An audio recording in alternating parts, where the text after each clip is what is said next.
সালাম আলাইকুম প্রিয় নারায়ণগঞ্জবাসী, সবাইকে শুভেচ্ছা।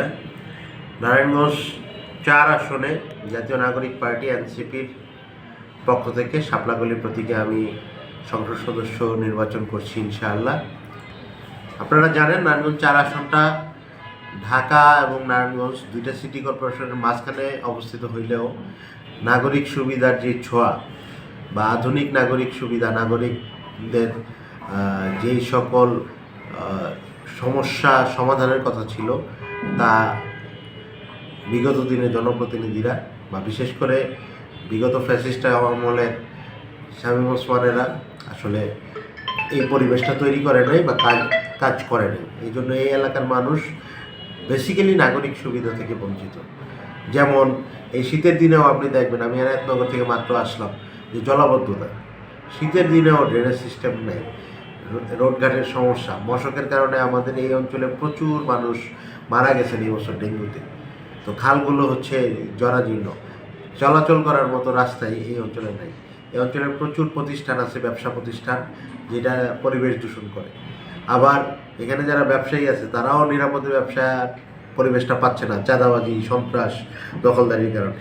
এই অঞ্চলে যারা শ্রমিক আছে তারাও আসলে চাকরি করে শান্তিপূর্ণভাবে জীবনযাপন করবেন সেটা পারতেছেন না, মাদক, সন্ত্রাস, ছিনতাই ইত্যাদির কারণে।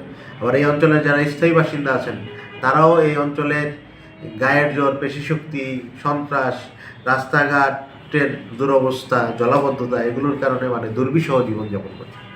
তো এই যুগে এসেও দুই সিটি কর্পোরেশনের মাঝখানের একটা এলাকায় যদি এইরকম নাগরিক সুবিধা থাকে তাহলে আমাদের মনে হয় যে আসলে বিগত দিনের জনপ্রতিনিধিরা শুধু বাগাড়ম্বর বা কথাবার্তাই বলেছেন, কিন্তু কাজের কাজ কিছু হয়নি। আমরা মনে করি যে ফতুল্লাহ এই অঞ্চলটাকে নিয়ে মাস্টার প্ল্যান করা উচিত এবং এই অঞ্চলের রাস্তাঘাট কীভাবে বের করা যায়, ড্রেনেজ সিস্টেম কীভাবে বের করা যায়, কারণ এই এলাকাটা দীর্ঘদিন ধরে অপরিকল্পিত এক ধরনের নগরায়ন হয়েছে। এটা একজন দুইজন, একদিন দুই দিনের পরিকল্পনা না, এটা টোটাল এলাকা নিয়ে একটা মাস্টার প্ল্যান করতে হবে এবং সেটা করে ইনশাআল্লাহ আমরা চাই ফতুল্লাবাসীর জীবনযাত্রার মান যাতে অবশ্যই উন্নত হয়, নাগরিক সুবিধা প্রাপ্তি, নাগরিক মর্যাদার জায়গায় যাতে তাদের কোনো ব্যত্যয় না ঘটে এবং এই নারায়ণগঞ্জের যে রাজনীতি, এতদিন নেগেটিভ রাজনীতি, গডফাদার, সন্ত্রাস, চাঁদাবাজি, গায়ের জোরের রাজনীতি ছিল, সেটা থেকে বের হয়ে নারায়ণগঞ্জের রাজনীতি হবে শান্তির, উন্নতির, পজিটিভ নারায়ণগঞ্জের ইনশাআল্লাহ।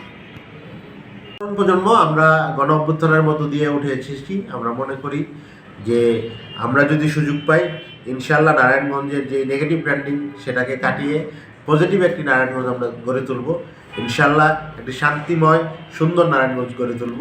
এই জন্য শাপলাকলীর সাথে থাকুন, জাতীয় নাগরিক পার্টি এনসিপির সাথে থাকুন, আব্দুল্লাহ আল আমিনকে সমর্থন দিন, এটা আমার চাওয়া। আপনাদের দোয়া, সহযোগিতা, ভোট চাই। আল্লাহ হাফিজ।